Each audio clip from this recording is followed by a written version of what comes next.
Hi friends, welcome to Nithra's family. நம்ம சேனலை subscribe பண்ணினா சப்ஸ்கிரைப் பண்ணிக்கோங்க. நாம் இன்றைக்கி பார்க்க போகிற ரெசிபி என்னென்னா கிச்சடி தாங்க.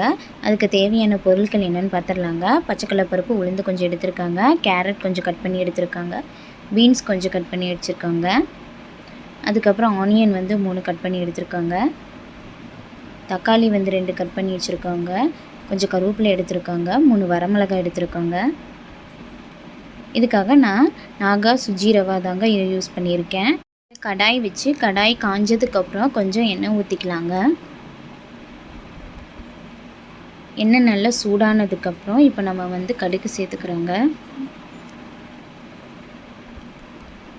கடுகு நல்லா பொரிஞ்சதுக்கப்புறம் பச்சைக்கடலை பருப்பு, உளுந்து சேர்த்துக்கிறோங்க.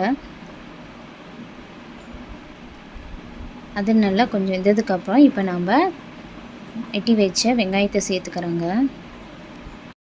வெங்காயத்தை கொஞ்சம் நல்லா வதக்கிக்கலாங்க. இப்போ அங்கே வெங்காயம் கொஞ்சம் நல்லா வதங்கிடுச்சு. இப்போ நம்ம கருவேப்பிலையும் வரமிளகாயும் சேர்த்துக்கிறோங்க.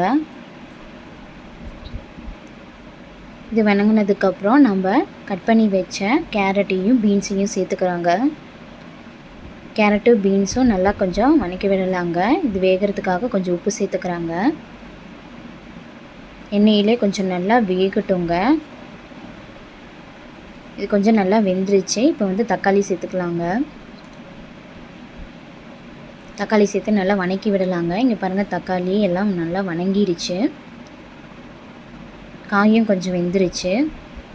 இங்கே பாருங்கள், எண்ணெயும் நல்லா கொஞ்சம் பிரிஞ்சு வெஞ்சிருக்கு.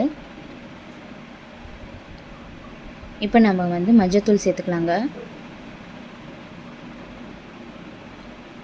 பாருங்கள், நல்லா வதங்கி வெந்துருச்சு. இப்போ நம்ம தேவையான அளவு தண்ணியை சேர்த்துக்கலாங்க. 1 டம்ளர் ரவை எடுத்தோம்னாக்கா அதில் 2 டம்ளர் பங்கு தண்ணி ஊற்றினோம்னா நல்லா வேகுங்க. இப்போ நீங்கள் பாருங்கள், பத்தலைன்னா கொஞ்சம் போட்டுக்கோங்க.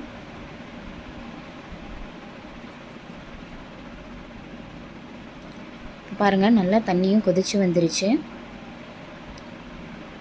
இப்போ நம்ம ரவையை கொட்டி நல்லா கொஞ்சம் கிளறிக்கலாங்க. இப்படி நம்ம கொட்டும் போதே நல்லா கிளறி விட்டோம்னாக்கா அந்த கட்டி மாதிரி கட்டாதுங்க, நல்லா பொது பொதுன்னு வருங்க.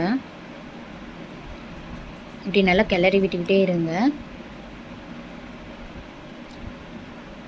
இப்போ சுவையான கிச்சடி ரெடி ஆயிடுச்சு. வாங்க சாப்பிடலாம். இந்த ரெசிபியை நீங்களும் செஞ்சு பாருங்கள். உங்களுக்கு பிடிச்சிருந்தாக்கா லைக் பண்ணுங்கள், ஷேர் பண்ணுங்கள், கமெண்ட் பண்ணுங்கள், சப்ஸ்கிரைப் பண்ணுங்கள். பக்கத்தில் இருக்கிற பெல் பட்டனை மறக்காமல் கிளிக் பண்ணுங்கள்.